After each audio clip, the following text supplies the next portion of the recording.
On Tuesday night, Nebraska Republican Congressman and Trump ally Jeff Fortenberry was indicted on charges of lying to the FBI about some illegal campaign donations from a foreign billionaire. So I broke down the story yesterday. And so almost immediately after, former President Donald Trump issued a very angry, rambling statement, as usual, on this. Here's what he said. Isn't it terrible that a Republican congressman from Nebraska just got indicted for possibly telling some lies to investigators about campaign contributions? When half the United States Congress lied about made-up scams, and where Mark Zuckerberg, in my opinion, a criminal, is allowed to spend $500 million and therefore able to change the course of a presidential election, and nothing happens to them.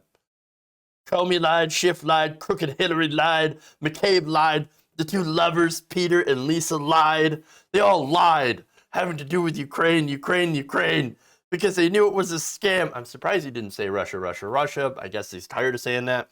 And they made up fairy tales about me knowing how badly it would hurt the USA, and nothing happens to them. Is there no justice in our country? Fairy tales. They made up fairy tales, everybody. Fairy tales. Wait, don't fairy tales usually have like either a happy ending or some sort of moral ending? We haven't seen really anything involving Trump like that. But anyway, worst fairy tale ever. Or in Trump's case, most tremendous fairy tale ever. People are saying, everybody's saying, most tremendous fairy tale. All right, anyway.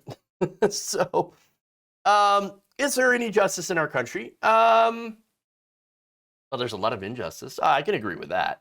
But here's the thing. Indicting someone for allegedly lying to investigators about foreign money is literally justice. I mean, it's going to go through the system, as it should. Innocent until proven guilty, etc. And they'll find out if he indeed lied about knowing the source of that money. So again, if you're not familiar with the story, if you didn't see my breakdown yesterday, Jeff Fortenberry, along with 3 other Republicans, it's even the campaign of the 2012 campaign of Senator Mitt Romney. And this was his presidential campaign, by the way, and others received through straw donations money from this billionaire. Now, Fortenberry received about $30,200 to his campaign committee from a Nigerian Lebanese billionaire named Gilbert Shaguri. Now, Shaguri admitted, so he's already on record, and he's already paid out a fine of $1.8 million for willfully funding these campaigns, trying to influence elections by giving donations. So now Fortenberry faces a charge of scheming to falsify and conceal material facts and 2 counts of making false statements to federal investigators, according to ABC News. So as I broke down yesterday as well, once he found out that Fortenberry found out that people were starting to ask questions about that donation, he immediately did 2 things. So he split the donation in half. He gave $30,000 to 2 different charities, right?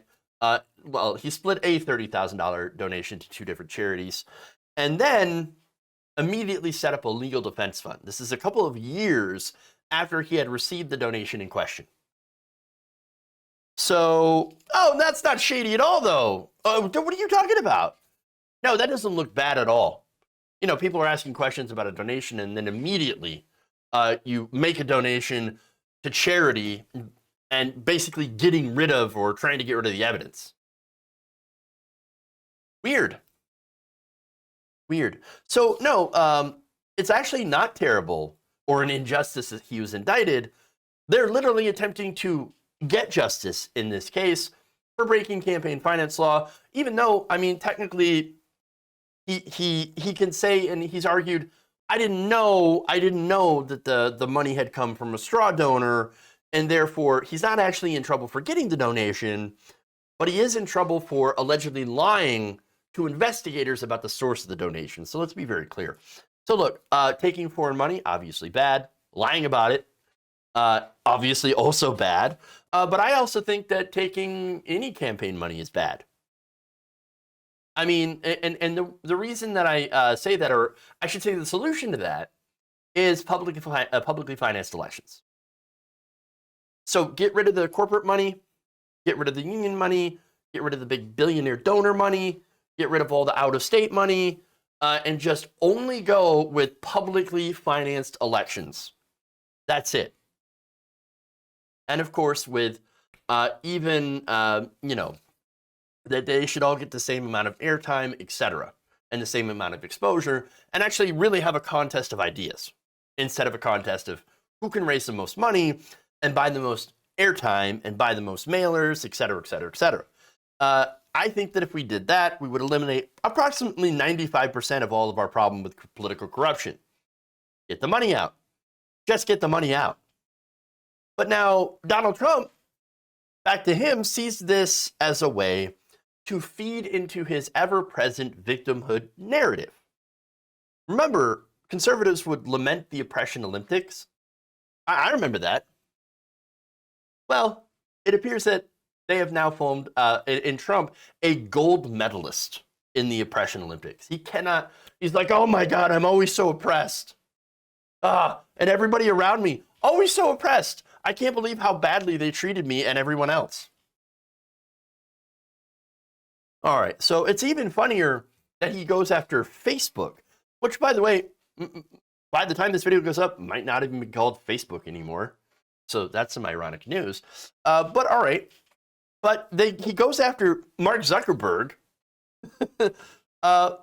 who, by the way, that platform, Facebook, I mean, there's a gigantic amount of pro-Trump disinformation that gets filtered through Facebook every day.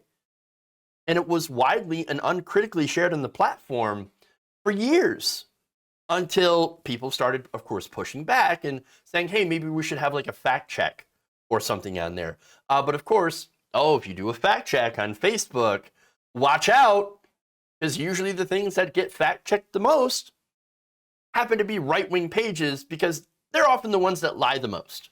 Not to say that left-wing pages don't also at times put out disinformation.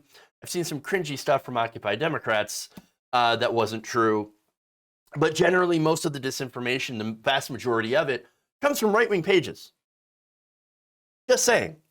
So, and by the way, some of the most top-performing Facebook posts are always from Ben Shapiro, Dan Bongino, Fox News, Franklin Graham, Daily Caller. And once in a while, you'll get maybe in the top 10, New York Times and NBC News. That's it. Look at those left-wing sources. Wow. New York Times left-wing, give me a break. It's very, very obvious that the algorithm favors right-wing content, especially when it comes to engagement, because right-wing tends to be, look, stories that come out of the right-wing tend to be more anger-inducing, and that conservatives always angry, always outraged about something, and so they feed into that algorithm, and that spreads it, helps it propagate all over the place, gets that engagement, and then you've always got those pages in the top 10. Again, almost never, ever a real left-wing page. As I mentioned before, Occupy Democrats, which is kind of cringe and fairly clickbaity, well, they occasionally show up in that top 10. Interesting. So now Facebook algorithms, as I said, they constantly push right-wing pro-Trump content, but apparently that content is not pro-Trump enough. Because now, they've decided to fact check, and I don't like facts. Now, the reason, of course, Facebook fact checks is not because they have like a commitment to the truth. Oh, yes. We are the bastions of information and honesty and integrity. No. Facebook just doesn't want to chase away their advertisers, honestly. That's pretty much what it is. And generally, you don't get, and I should say, you scare away investors and you scare away advertisers when you have extreme right-wing content. Generally. But then again, you know, pro-corporate content, well, obviously they love that, which of course is what Ben Shapiro and all them do as well. Ben Shapiro kind of dresses up everything neatly and tries not to swear in a show, and it's really, really funny when he does say things that are like whenever he has to talk about sex, it's super, super uncomfortable for him. Like he can't do it. It's a very, very hard time. So, we've got wet ass P word. Yeah. So we got a bucket and a mop. You know, my wife is she's a doctor, and she says that you might have something wrong with you if you have to get a bucket and a mop. You know, very, very uncomfortable, very uncomfortable. And so it's really funny. But again, he dresses it up in a way that is, I guess, more palatable to advertisers than some of the more extreme right-wing content. But generally, it tends to end up the same. You know, pro-cutting taxes on the rich, pro-deregulation, quote-unquote free speech, which is people being able to say the N-word without any kind of consequences. And again, that's what 90% of the free speech argument kind of from the right comes down to, is I want to say that word without any sort of consequences. Now, how dare you cancel me for saying something bad? Okay, sure. All right, but anyway, so now the other thing that's hilarious, and the thing that maybe Trump doesn't seem to understand, or maybe he does, politicians lie. Doesn't matter what side that they're on. And Democrats, Republicans, they lie. Now, Donald Trump, of course, lied constantly, consistently about the most ridiculous things. Oh, greatest crowd size, biggest crowd size ever in my inauguration. No, very clearly was not. Just, you know, lied about things that you didn't even need to lie about that were just nonsense, ridiculous. Okay? And so, all right. In fact, fact checkers have noted that Trump had lied over 30,000 times during his term. There were some real whoppers. But then again, okay, I mean, he's got that part down of being a politician, I guess. But it is a simple truth. If a politician is speaking, very likely they're lying to you. Remember, some of these whoppers, right? We're going to do a public option. What happened to that? Are they talking about the public option at all during a pandemic? Here's another one. I don't have the power to cancel student debt. Literally, yes, you do. But here's another big whopper. Iraq has weapons of mass destruction. You remember that one? That's a classic. And best one, my favorite. I did not have sexual relations with that woman. So understand, lying, it doesn't matter. Politicians lie. Politicians lie all the time. And not only that, but they lie in campaign ads. And that is legal. That is considered to be free speech. Also, what's considered to be free speech in this country is lying in political ads, lying in the news. In fact, Fox News, as well as corporate media, they do lie a lot. And they're able to legally do so. Now, the things that get you in trouble is when you lie to investigators, when you lie to judges, when you lie to the police, when you lie to the FBI, when you lie to Congress. Now, of course, you could point out that that seems pretty hypocritical, the fact that the government and Congress can lie to you, can lie to us as regular people, but we can't lie to Congress, or else we get in trouble. So that's interesting in the fact that it's incredibly hypocritical of the government to do that. Nonetheless, that's the way that it is at this point. Probably do something to change that. But the point is, Fortenberry, going back to him, he did allegedly lie to the government, and that is considered to be a crime, and there's no problem with looking into that. And again, he's not the only one in the Trump orbit that has lied. You have Roger Stone around Trump, convicted of 7 criminal counts of obstruction of a congressional investigation and 5 counts of making false statements to Congress, as well as tampering with a witness. You had Michael Cohen, who pleaded guilty in November 2018, lying to Congress. Michael Flynn lied to the FBI. Now, George Papadopoulos, also pleaded guilty in 2017, lying to the FBI.